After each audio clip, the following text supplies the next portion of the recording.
Welcome to SolidCam Professor. I'm Sydney, your SolidCam Professor, and in this session we'll be going through our all-new and improved SolidCam 2011 turning. We'll start with this part that we see on our screen that has to be turned. We'll go to New and start it with Mill Turn. And by the way, the changes have been made in Mill Turn and in Turning as well. We'll start with Mill Turn and we'll put it in our location as we've done before. Next, we will be choosing the controller that we will be using. And let's take a look now at this window. As you can see, this window now from turning, it has been completely integrated into SolidWorks and not as a separate window itself. Now, what do we have here exactly? We have here defining our coordinate system. We have here defining our stock.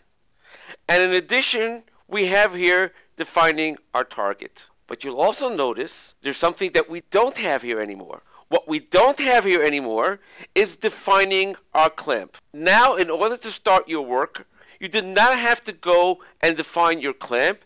That is defined automatically, and we'll take a look at that later on in this recording. We'll define our coordinate system as the center of this part over here, and we'll accept that. We have our heights, our levels, and we'll just say OK.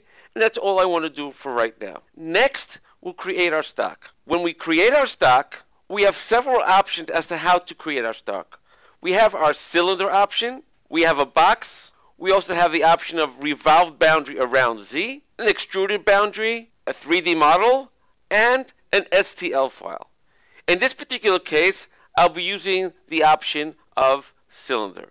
All I have to do now is click on the part itself, and as you can see now, the part has the stock created around it. Now, as far as the boundaries of the stock, we can extend it on the right hand side in the Z plus direction.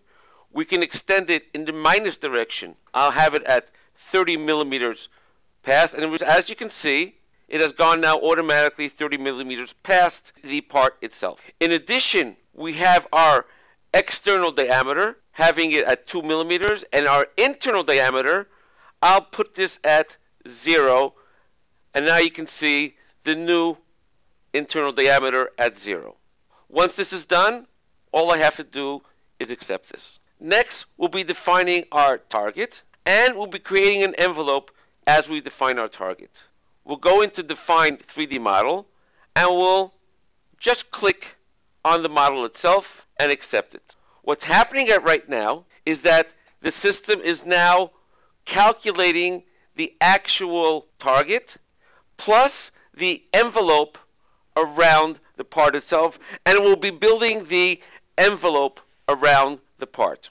As you can see over here, the envelope has now been built around the part. We'll accept this, and that's all we have to do over here, and we'll go and accept our settings for this part.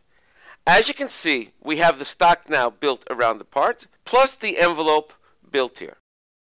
Now, as you can see now, we have our SolidCam Manager with all the options that we need over here. But in addition now, we have here automatically added a fixture. The fixture are actually either the clamps or any holding fixture that you may have. Now, we've added automatically clamps to this part, and if I were to put this in this front view over here, we can do show on model, and what we see here is the actual clamp that was built automatically on the part. You'll note that the clamp is sitting exactly on the outer diameter of the stock, plus the default setting is that the middle of the clamp is set exactly at the edge of the stock. Now let's take a look how we can edit this information. We can go right click and edit, and over here we can see that we have several ways of creating our fixture. We can either use a 3D fixture by choosing a 3D model. We have the option of Chuck User Define, which is the old version of how we used to define our chucks using a sketch on the part itself, and we have our chuck standard. This is a complete new option, completely the way we create the clamps around the stock, as this is done automatically without having to create sketches. Now, as we go down, we have our method for clamping. We can clamp it from our main chuck, and we can clamp it from our sub chuck as we have from the other side as shown over here. In addition, we have the different options of how we grab our part. For instance, we have our default option as shown over here. We have external first step face as shown over here, and every single one of the options that we can possibly think of. In addition, we also have it catching it on the internal of the part as shown over here, but we're going to use our default of external inner face. Now, in addition to this, we have complete control of the size of our clamps. As you can see over here, this is the actual way the clamp is sitting. As you can see, this is the clamping diameter. That's the diameter that the clamp is sitting on, and that's automatically put on the outside diameter of the stock. And as I've mentioned before, the actual position of the clamp itself in the Z direction. The default is that it's sitting exactly in the middle. I can make changes over here. For example, I can say I want this at 100, and I'll make this at 100. And as you can see, it dynamically changes its position as you're typing. I can go back and make it at 110 and put it anywhere I want. In addition, we have the option of creating the actual size of my clamp. For example, we have our jaw width as shown over here. That's this area over here. We have our jaw height, the actual height of the jaw as shown over here. The step width, that's the width of the step in this direction. And the step height, the actual height of the step as well. Now, in addition, in the next area, we also have clamp thickness. As we know, every single clamp has a specific thickness to it. So I can set the thickness, for example, at 20 millimeters. And, of course, the number of jaws. If I have 3 jaws or 4 jaws, all of this can be put in over here. All I have to do now is accept this, and all this has now been done.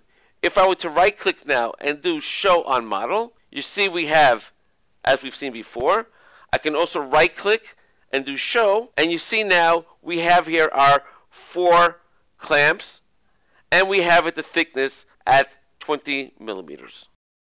Thank you for joining us on SolidCamp Professor. Take care and have a nice day.